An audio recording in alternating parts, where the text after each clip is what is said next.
everybody just do your thing. Wake up, today's gonna be a good day.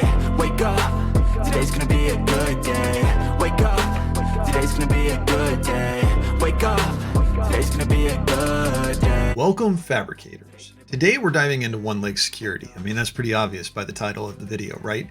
But there's really two things I want to make sure that we understand because we're configuring this for a lake house. Now, we did a video previously where we talked about data agents and the way that data agents work with row-level security inherited using Warehouse in Microsoft Fabric. But this time I really wanted to dive into the lake house portion of this. Now, we'll get to a data agents video with OneLake Security later, but this time I was setting this up, I was configuring it, and I ran into a couple things I thought might be helpful to understand. First off, there's not one thing we need to configure. There's two things that we need to configure. We need to configure our OneLake Security for access for Spark, for Power BI, how people may be able to access our OneLake data in a lakehouse. But we also have a SQL Analytics endpoint, and that SQL Analytics endpoint requires us to manage that using T-SQL.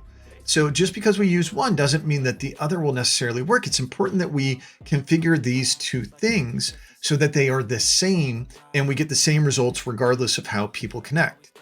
Well, I don't want to just tell you about this. I want to show it to you. So let's look at this together. All right, here I am over in my Microsoft Fabric tenant. And the first thing I want to do is I want to use best security practices. Now, previously, I had to make John Doe a viewer. I'm going to remove him. I don't want him in the workspace whatsoever. But you may ask, how are we going to show our permissions with John? Well, what I've done is we've actually created a workspace for John Doe Workspace. And John is a contributor over there, so he's going to have plenty of access. So we go inside of our box office our box office lakehouse, and I'm in movie info. Now, this is important because it's the only table that we're going to utilize, but I want to go through the end-to-end of security of how we actually use OneLake Security now that it's generally available. Okay, so I'm going to go into Manage OneLake Security. You can see I've got two default roles for Data Reader, but we're going to create a new one. I'm going to name it something simple, exactly what we want it to be, Restrict by Rating. I'm going to leave it at read permissions, but we could make read-write permissions. And I'm going to specifically select data that I want John to be able to have access to. So I'm going to go in here under tables, and we have tables and files, and I'm going to pick movie info because I want John to have specific access here. Now, I could add John as a role member, but we're going to do this in a little bit later state. If you're doing a bunch of users, obviously you want to use an interest security group. So here we go. We're at our DBO. And you can see we've got our permissions right there. Now, before we go into row level or column level security, let's go ahead and let's add a member in the role. This is where we're going to add John. I'm just going to go ahead and real quick, I'm going to say, let's grab John. There's his name. We're going to select John. And then I'm going to go ahead and add him. Boom. There we go. That easy.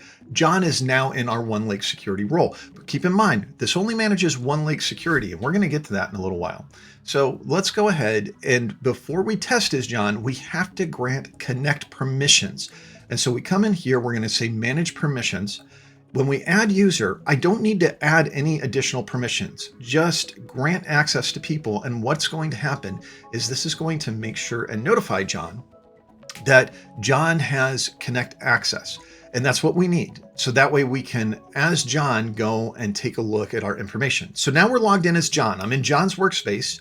Everybody shows you this using Power BI. I want to show you this using Spark because this is where OneLake Security pops in. And you can see I can select from movie info. I've got 928 rows. I've got connect permissions. I've got read, but I really want to restrict these rated R columns. So that's our row level security. So how are we going to go about doing that? Well, this is where we need to come back as our administrator. We're going to go to Manage OneLake Security. We're going to go to the role that we've just created, Restricted by Rating. And then I'm going to edit this.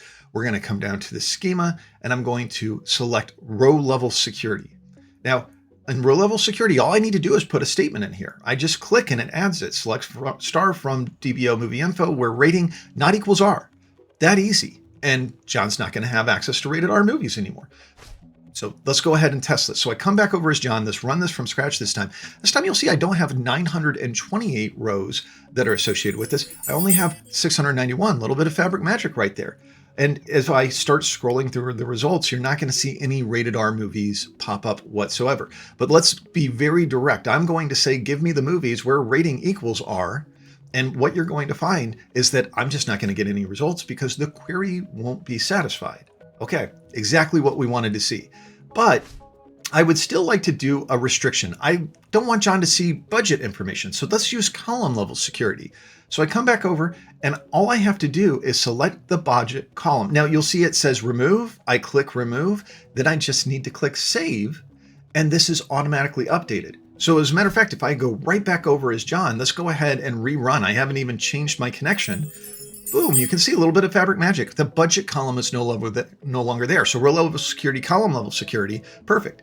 Now let's get even more specific. Let's comment out the where rating equals R, and let's select the budget field specifically to see what happens if we select that. Now this is going to go ahead and run, and it's going to tell us unresolved. It's like it doesn't even exist, which is absolutely fantastic. I love how quickly this adapts, but also what it secures. As a matter of fact, if I come over here and I browse the object, no budget movie column in there whatsoever. Really cool stuff. Okay, but we don't have one way to secure this. We have two ways we need to secure this.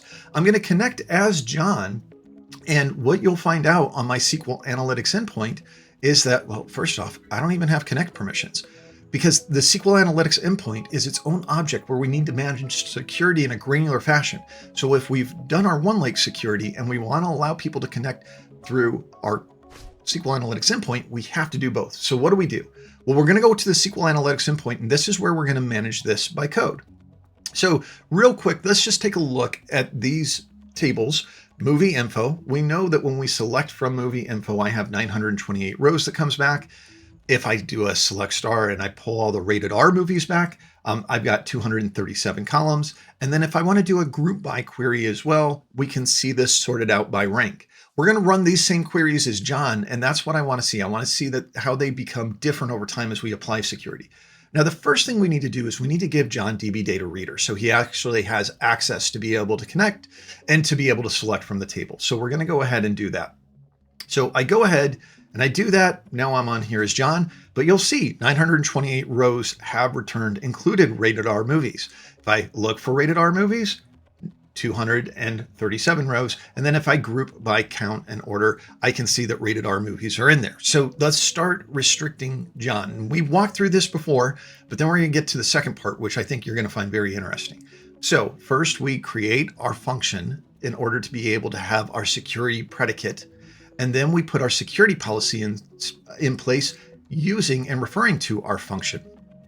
Once this runs, I can then come back over, and as John, we go ahead and we select, and a little bit of fabric magic, 691 rows. We're already restricted. Let's go ahead and look at rated R movies. Once again, a little bit of fabric magic because we get nothing back. Our row level security is working. And in our group by statement, we see rated R movie is not there. But if I come back up and I run that first statement again, one of the things that you'll see, I restricted John from having access to the budget column. Budget column is still there. So we need to apply column level security on the SQL Analytics endpoint. So let's talk about how we do that. I'm going to add a statement real quick. First, I'm going to go and I'm going to make sure that I put some comments in place. And in the documentation, it says to grant select. Well, this isn't going to work, but I want to do this and I want to follow it because it's important that you understand why. So we already had permission with DB data reader. As a matter of fact, if I come in here and I read this, I can still see there's budget just fine. So what I need to do is I actually need to deny access on the budget column. That's how we make it to where that will not appear in the SQL Analytics endpoint. It's a little bit different than OneLake Security though, because we'll get to that in a second. But here's our deny statement. And I run this. Now we get an error, fabric magic, but we get an error because we said select star and we don't have access to budget. When we put column level security in place, we need to make sure we are very, very intentional on the columns we are now selecting. So I select every column I can select, and this is going to return just fine. There we go. Our last bit of fabric magic. We've got column level security and we've got row level security. We have it via the SQL Analytics endpoint, but it's important to know we have to set these two things up as different. OneLake security and then our SQL Analytics endpoint security. Okay, sound off. Are you impressed by this? Are you excited about this? You know where we want to keep this going. Down in the comments. I want to hear from you.